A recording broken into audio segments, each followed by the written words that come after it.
Vamos lá? Humberto Mascarenhas. Fica ligadinho porque o tema é muito interessante. Regularização de imóveis uso capião. E nós hoje temos o Dr. Anailton, que é advogado especialista em regularização de imóveis, pós-graduando em Direito Imobiliário e pós-graduado em Direito Material e Registral pela Faculdade Baiana de Direito. Com mais de 15 anos de experiência, presta consultoria para as maiores construtoras imobiliárias de Feira de Santana e vai estar hoje nos auxiliando, passando todo o conhecimento vasto sobre esse tema, que é o uso capião extrajudicial.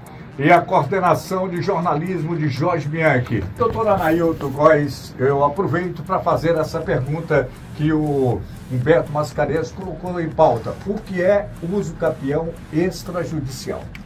Bom dia, Walter. Bom dia, Lucival. Aos amigos da bancada, a todos os ouvintes. É uma satisfação enorme estar de volta a essa bancada com os ilustres. E aí, acredito que possa ajudar um pouco na elucidação de alguns detalhes em relação ao uso capião extrajudicial. Vamos iniciar da seguinte forma. Para esclarecer aos ouvintes, o que é uso capião? A nossa legislação, ela permite que aquele proprietário de imóvel que não tenha a matrícula registrada em seu nome, com o passar dos anos de posse daquele imóvel, ele possa obter essa matrícula, esse registro em seu nome. E com o advento do CPC, que é o Código de Processo Civil de 2015, houve a possibilidade de que esse uso capião fosse feito de forma extrajudicial, o que tornou bastante célere o procedimento, que anteriormente só podia ser feito de forma judicial e que, por inúmeras vezes, perdurava por anos. Então, hoje a gente consegue fazer todo esse trâmite junto aos cartórios de registro de imóveis e aos tabelionatos de notas. Bem, são 7h47. Nós vamos também com esse nosso serviço de utilidade pública. A nossa colega Fátima Brandão, Lucival, mandando áudios aqui e vídeos, a situação incrível que está vivendo a população do bairro do Sim. Uma situação horrível, uma situação delicada, precisando de infraestrutura por lá. Qual é a diferença, doutor Anailton Góes? Qual é a diferença entre uso capião judicial e extrajudicial? Bem, Walter, inicialmente vale salientar que o que difere de um para o outro é a questão do litígio que é envolvido nessa forma de aquisição. Quando há o litígio, necessariamente precisa ser feito o uso capião de forma judicial, que é quando o juiz determinará de que, em fato, aquela posse procede, se não procede, se pode ser feita a aquisição daquele imóvel dessa forma ou não. Havendo consenso entre os integrantes dos envolvidos no uso capião, pode ser feito de forma extrajudicial, que é aquele procedimento que é feito junto aos cartórios de registro de imóveis. Doutor, aproveitando, quero fazer mais uma pergunta. Quais são as partes envolvidas num processo de uso capião? Inicialmente, o que tem que ser visto é se aquele imóvel ele possui matrícula ou não, certo? Que há a possibilidade, pasmem, no Brasil existe um grande número de imóveis que não possuem matrícula, ou seja, não possui qualquer tipo de registro junto ao cartório de imóveis. Naqueles imóveis que possuem esse registro, esse titular da matrícula ele é envolvido. Assim também como aquelas pessoas que possam ter qualquer tipo de direito em relação àquele imóvel. Por exemplo, um usufrutuário, aquela pessoa que, mesmo não sendo o titular registral, mas ele consegue obter os frutos daquele imóvel. Ele tem um direito lá de poder alugar, de usufruir daquele imóvel. Tem também os confrontantes, que são necessários a anuência deles nesse procedimento, no extrajudicial. Tem o poder público, tendo em vista que o poder público tem que sinalizar se aquele imóvel ele é um imóvel, é um bem público ou não, porque bem público de forma alguma pode ser uso capião. E tem os terceiros interessados, que são, por exemplo, credores. Às vezes você tem um imóvel lá que está alienado a determinado banco. Então aquele banco é um terceiro interessado naquela matrícula porque ele é aquele imóvel foi usado como garantia para uma operação. E, a depender desse tipo de garantia, aquele imóvel também não pode ser uso capião. Uma coisa interessante em relação a áreas públicas, quer dizer, não pode entrar nessa questão do uso capião, né? De forma nenhuma. Porque o que a gente muito vê também por aí, ao longo dos anos, pessoas que invadiram uma determinada área do município e tal, e ali explora, constrói alguma coisa, e para retirar, até, eu não digo nem construção em si, mas, digamos assim, equipamentos que são colocados ali, expostos, materiais de construção, ou seja, lanchonete, ou seja lá o que for, e passam anos para retirar daquele local, a coisa vai parar na justiça, né? Mas isso não vai configurar que aquela pessoa que invadiu aquela área pública ele possa adquirir através do uso capião. Isso não existe para coisa pública, não é isso, doutor? Não, de forma alguma. Na nossa cidade nós tivemos alguns casos recentes em relação a isso, né? Você vê que na prolongamento ali da Fraga Maia, recentemente agora, o pessoal que tinha as barracas ali tiveram que ser relocados dali por conta disso mesmo. Porque apesar de estarem há muitos anos na posse daquele bem ali, por se tratar de um bem público, eles não puderam adquirir a propriedade daquele bem. O que, no caso, o município pode fazer é arranjar um local para que eles pudessem... Reloca aquele exato, e às vezes, em grande parte, até como forma de se viabilizar e se adiantar o processo, faz uma indenização aquela pessoa que está ali ocupando o imóvel. Essa questão do uso capião, Humberto e doutor Anailton, vale tanto para a área urbana quanto para a área rural? Sim. Tanto a área urbana quanto a área rural. O que difere um pouquinho são as regras de área urbana e de área rural. E aproveitando a sua pergunta, Lucival, o doutor Anailton pode esclarecer melhor o que difere do uso capião na área urbana e na área rural, doutor? Na verdade, é mais a questão da localização. Os imóveis urbanos são aqueles imóveis que estão em perímetro urbano e em perímetro de expansão urbana. Já os imóveis rurais são os demais imóveis, na verdade. Então, são requisitos que são previstos, né, na legislação pátria em relação a como se fazer o procedimento em relação a cada tipo de imóvel. Então, se for um imóvel rural, vai acatar determinados procedimentos, período de tempo que precisa ter a posse, se é utilizado para fim de subsistência, se não é, para poder ver qual é o enquadramento que vai ser necessário. Da mesma forma, os imóveis urbanos, que a gente comumente denomina como uso capião de um modo geral, e meio que se tem aquela ideia de que com 5 anos de posse o imóvel é meu.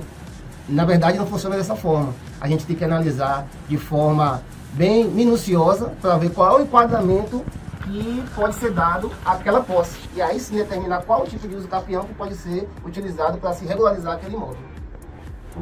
E aproveitando, doutor, que o tema é esse, quais são as principais modalidades de uso capião extrajudicial? Bem, nós temos o extraordinário, que é aquele tipo de uso capião onde o possuidor do imóvel ele está lá há mais de 15 anos e ele não tem nenhum tipo de comprovação de título aquisitivo daquele imóvel, mas ele já tem mais de 15 anos na posse, então é possível de ser uso capido. O ordinário é aquele onde o possuidor ele tem algum título de aquisitivo. Por exemplo, ele fez um compromisso de compra e venda, e aí, através daquele compromisso de compra e venda, é muito comum a gente observar isso em determinados locais, onde as pessoas fazem a transmissão do imóvel de forma meio que informal, porque eles fazem o quê? Recibo de compra e venda, fazem um contrato de compra e venda, e aí não há de fato a transmissão da matrícula do imóvel, apenas a posse. As pessoas fazem a cessão da posse de uma para as outras, e aí, com esse título, pode-se diminuir o período de tempo aquisitivo para se obter a uso capião. Tem também a questão do especial rural, que é aquele imóvel que ele é rural, mas que você tem lá uma agricultura familiar, então tem um determinado tamanho para que se enquadre. E tem aquele que às vezes não é levado muito em consideração, que é o especial familiar.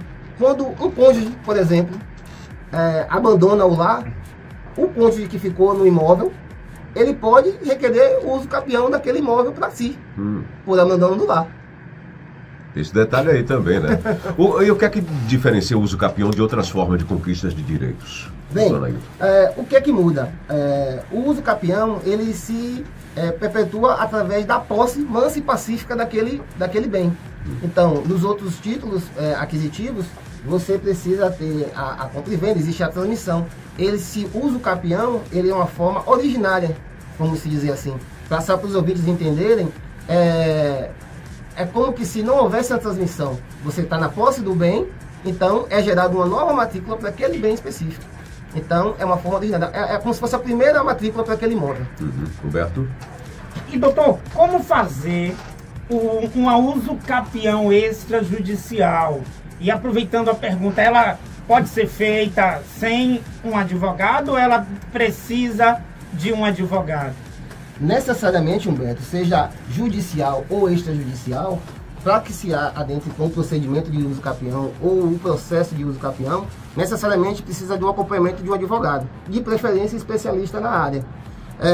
Os requisitos que são necessários para que você possa ingressar com essa ação ou com esse procedimento extrajudicial é a questão de que aquele bem, ele pode ser de fato usucapido, como nós já salientamos aqui. O bem público é um bem que não pode ser usucapido. Um bem que está alienado pelo sistema financeiro de habitação é um bem que não pode ser usucapido. Então tem que se ver se esse bem ele é suscetível a ser usucapido ou não. Tem a questão do tempo de posse e tem o decurso de prazo, que é o que? Se você já cumpriu os prazos necessários para enquadrar naquela determinada forma de usucapião. Bem, nós estamos conversando com o doutor Anailton Góes, advogado especialista nessa área, nosso convidado Humberto Mascarenhas, que é responsável pelo quadro. Qual é a realidade do uso capião em Feira de Santana? Existem muitas solicitações de pessoas querendo ser contemplado com o uso capião aqui no município de Feira, doutor? Sim, Walter.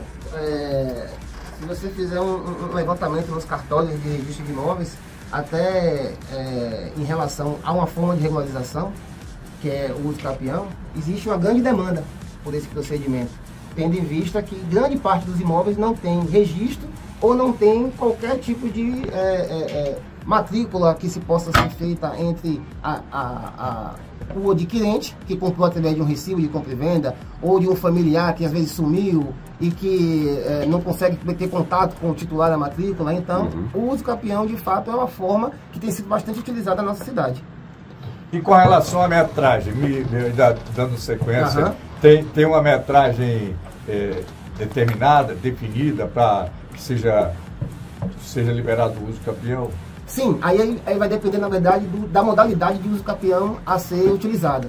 Na questão urbana? Na questão urbana, por exemplo, tem a questão do especial urbano, que é o uso capião que é para imóveis de até 250 metros quadrados e que o titular, a pessoa que está pleiteando esse tipo de uso capião, ele não pode ter nenhum outro imóvel em nome dele.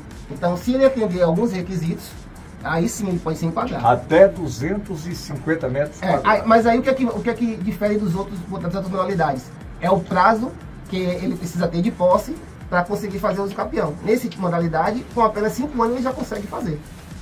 É o que comumente é divulgado, né? As pessoas acreditam que com os 5 anos já consegue, mas na verdade só nesse caso específico. E na zona rural?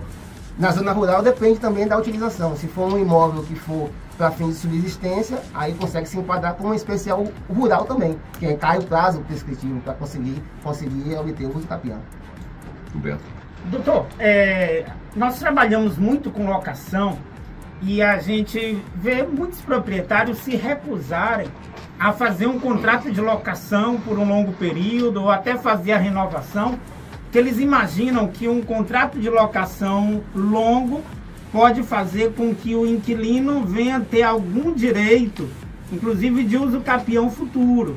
Eu queria que o senhor esclarecesse isso, porque com certeza é a dúvida de muitas pessoas. Tem proprietários que se recusam a renovar o aluguel porque eles acham que se o inquilino permanecer por muito tempo vai adquirir esse direito. Isso é possível, doutor? Humberto, realmente isso é causado pela falta de conhecimento. Por quê? O que acontece? Se existe um título, que é o contrato de compra e venda, que deu a origem à posse precária do imóvel, que é o aluguel, não existe essa possibilidade de se uso capião esse imóvel. Então, em grande parte, as pessoas têm esse receio de, às vezes, emprestar um imóvel ou de alugar por um certo período de tempo, sendo que se você utilizar a medida legal, um instrumento que é um contrato de compra e venda, ou um contrato de aluguel, um compromisso, um comodato, que é aquele empréstimo não oneroso daquele imóvel, em momento algum essa pessoa vai poder usar o capião. Perfeito, perfeito. Com certeza essa é uma dúvida de muitas pessoas. É pena que o nosso tempo é curto, mas eu queria fazer uma última pergunta que Temos 30 segundos. Pronto, doutor, qual o prazo médio da uso capião extrajudicial? E aí o senhor já aproveita e deixa suas colocações finais. Pronto. Vamos lá. Como acompanhar o senhor nas redes sociais, né, Roberto? Tá bom, vamos lá. Essa questão do prazo vai depender muito da localidade onde está sendo requerido aquele uso capião. Em determinados locais, onde o cartório de registro de imóveis ele tem um fluxo menor, vai ser muito mais célere. Na nossa cidade, a nossa realidade hoje, esse uso capião demora em média aí de 18 a 24 meses. É um tempo médio para poder se conseguir o uso capião imóvel. Nas nossas considerações em relação ao uso capião, esse instrumento extrajudicial, ele veio com a intenção de reduzir o volume de demandas que existe no Poder Judiciário. Então, é um procedimento que pode ser sério, é um procedimento que é mais barato do que o extrajudicial e que pode resolver a situação de vários imóveis que estão pendentes. Muito bem, Humberto, nós estamos finalizando por aqui o quadro Imóveis em Pauta pela Nordeste FM, coordenação de jornalismo de Jorge Bianchi, ao lado do Lucival, com a produção de Liliane e participação do Rafael Marques. Nós agradecemos a você e essa contribuição valorosa para os ouvintes que estão acompanhando o Cidade em Pauta. Nós agradecemos também, sempre um prazer muito grande estar aqui comunicando, agradecer mais uma vez a presença do Dr. Anailton, que muito enobreceu o programa de hoje, e deixamos aqui um forte abraço a todos e até a próxima.